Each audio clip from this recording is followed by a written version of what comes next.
Namaste students, I am JVN Dr. Aziz Mohammed Khan from Department of Food and Biotechnology, Faculty of Agriculture and Veterinary Science, Jyoti Vidyapeeth Women's University, Jaipur. Today I am going to discuss about the topic toll-like receptor. This topic belongs to the immunology, immunotechnology, principle of immunology and the immunology related subjects. The toll-like receptors. What are the toll-like receptors? As the name indicate, toll. Toll means they are for the identification. They are for the pathways which allow some person to allow or not. So toll receptors which are found, these are different in the insects. These are the receptors which are found, which are present in the animals, insects, plants also, and are key players that sense the invasion of a pathogen. So when a pathogen enters into the body, these toll-like receptor will identify, they will sense that the pathogen has been entered into the body. So it is part of the natural immunity. It is part of the natural immunity. It is from the by birth. And toll-like receptors in mammals have been established to detect specific components of bacterial as well as fungal pathogens. So when a pathogen, fungal pathogen and bacterial pathogen enter, these toll-like receptor will tell the immune system that some foreign bacteria and fungus has been entered. Toll-like receptor is a part of innate immune system and it facilitates the recognition of pathogen by the help of pathogen recognition region PRR. It is present on the essential cells which are sensing like macrophages and dendritic. These cells are antigen presenting cells. So these toll-like receptors are present on the antigen presenting cells, which will allow them to sense. Okay. The toll-like receptor recognize certain pathogen associated molecular patterns which are present in the microorganism, and when the ligands bind to the receptor to activate the certain cytokines. So cytokines and pathogen associated molecular patterns are linked to each other. They have important role in the identification and the sensing of the foreign antigen. So bacteria are foreign particles and they cannot mutate the PMP region which is present in them, which they use this region to protect itself from the toll-like receptor, but they cannot mutate it, and it is an integral part of its structure. Okay, and TLR is essential for activation of the phagocytic and antigen presenting cells. When a ligand bind to the toll-like receptor activates host defense genes. Defense genes are activated. These pathways are coupled with the nuclear translocation of transcriptional factor. So we can say that this toll-like receptor is a genetical system. It is in the genetic system. It is not dependent on the cells. It is a pathway. It is a way by which genes are activated. Now we are going to discuss about the structure and function of the toll-like receptor. When we talk about the structure of the toll-like receptor, there are 10 members of toll-like receptor: TLR1, TLR2, TLR3, TLR4, TLR5, TLR6, TLR7, TLR8, TLR9 and TLR10 toll-like receptors. and the cytoplasmic portion of the toll-like receptors shows high similarity to that of the IL-1 receptor family. Okay, they are similar to the interleukin-1 receptor family, and is now called the toll-like receptor interleukin-1 receptor domain. The interleukin-1 receptor possesses an immunoglobulin like domain. So we know about this structure of the immunoglobulin structure, that there are two domains, and IL-1 receptor have immunoglobulin like receptor, where toll-like receptor bear leucine-rich repeats in the extracellular domain. Now talk about the toll-like receptor ligands. Various ligands can bind to the toll-like receptor pathway, and they activate the signaling pathway.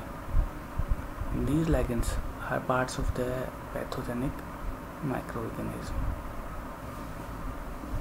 There are a part of superfamily with 10 types of toll-like receptor, TLR1, TLR2, TLR3, to which different ligands. So if suppose that this is TLR1, and to this TLR1 a particular kind of single ligand will bind. Okay, and this is the TLR2, the second TLR, second ligand will bind to the TLR2. So similarly in the third TLR, the third different type of ligand will bind. So from the receptor to receptor the ligand will vary. They are part of superfamily with 10 types of ligand and 10 types of receptor. The ligands that bind can be lipopolysaccharide, they can be any kind of peptidoglycan, they can be of flagellin, they can be any kind of double-stranded RNA. Okay, so they are different. Now what are the types, different types? The toll-like receptor 1 to 6. Okay, what are the functions of these toll-like receptor and their types? The toll TLR1, TLR2 and TLR6, they recognize lipoteichoic acid. This is the part of the gram-positive organisms.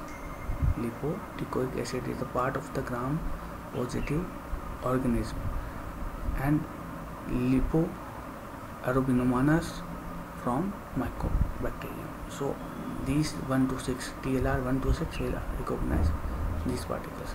Similarly, TLR2 in specific recognizes lipopolysaccharide, and it cooperates with TLR1 and TLR6. So this is the function of toll-like receptor 1 to 6.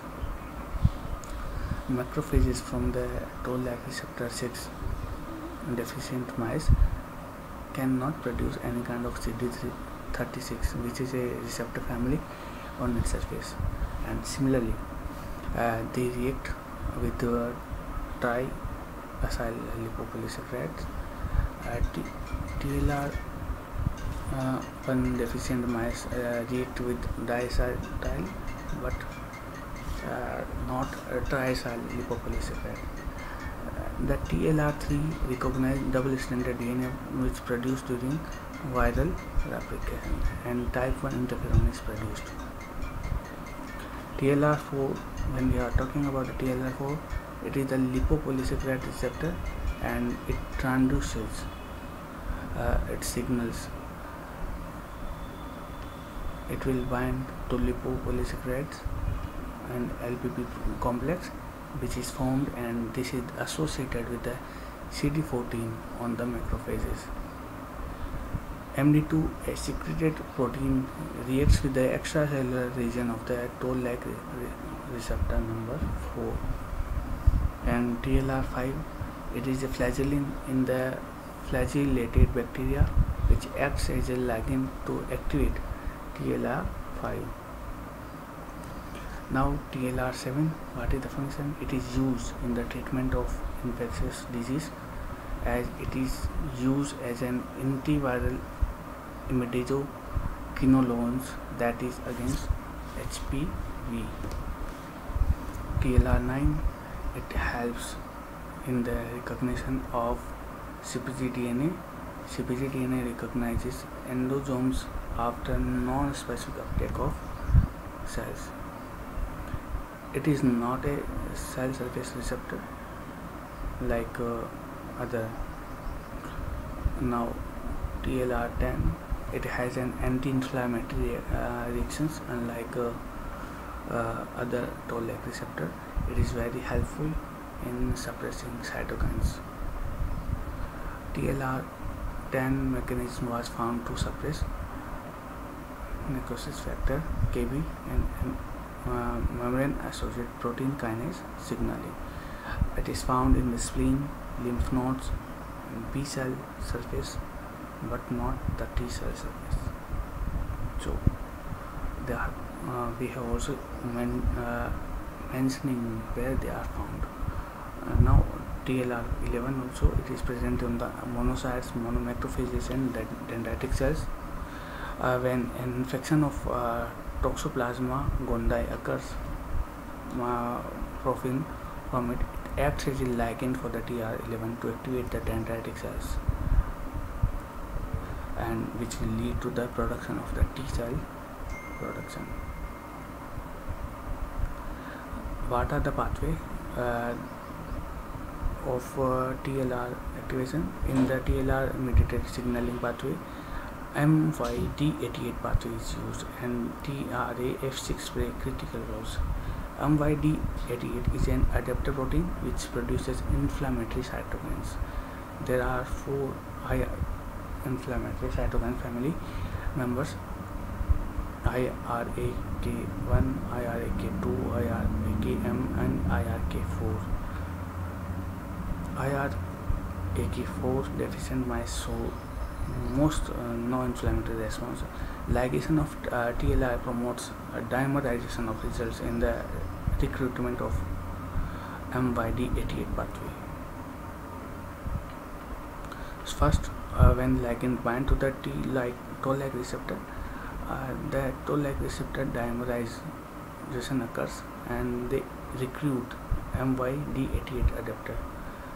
After that, RAK is activated by the autophosphorylation. After their activation, activated RAK then recruits some TRAF6 that ultimately leads to the activation of the IKK complex. The oligomerization of TRAF6 activate TAK1, a member of MAP3 kinase family, and this leads to the activation of the IKB kinase. These kinases in turn then phosphorylate IKB, leading to its proteolytic degradation and the translocation of NF-kB to the nucleus. So what are the activities of the toll-like receptors? Toll-like receptor protects against variety of disease like TLR3 protects against the herpes virus, herpes simplex and encephalitis. TLR2 protects against the leprosy, Lyme disease, tuberculosis, colorectal cancer. TLR5 protects against the Legionnaire disease resistant to SLE, and TLR7 have anti-tumor and antiviral properties. What are the future prospects of the toll-like receptor? TLR agonists as vaccine adjuvants. They can be used as a vaccine adjuvants. They can be used in the antiviral therapy. They can be used in the treatment of neurotoxic infections. They can be used in the treatment of arteriosclerosis. They can be used in the treatment of the Parkinson as well as Alzheimer disease, and they can be used in the treatment of multiple sclerosis. So these are the examples and these are the functions. So how the students will get benefit from this lecture?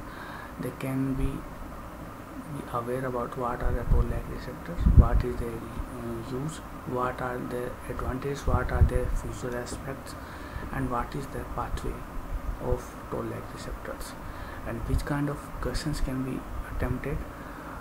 What are toll-like receptors? Which type? What is the pathway of toll-like receptors? What are the use of the toll-like receptor? What are the future prospects of the toll-like receptor? So students can answer these questions.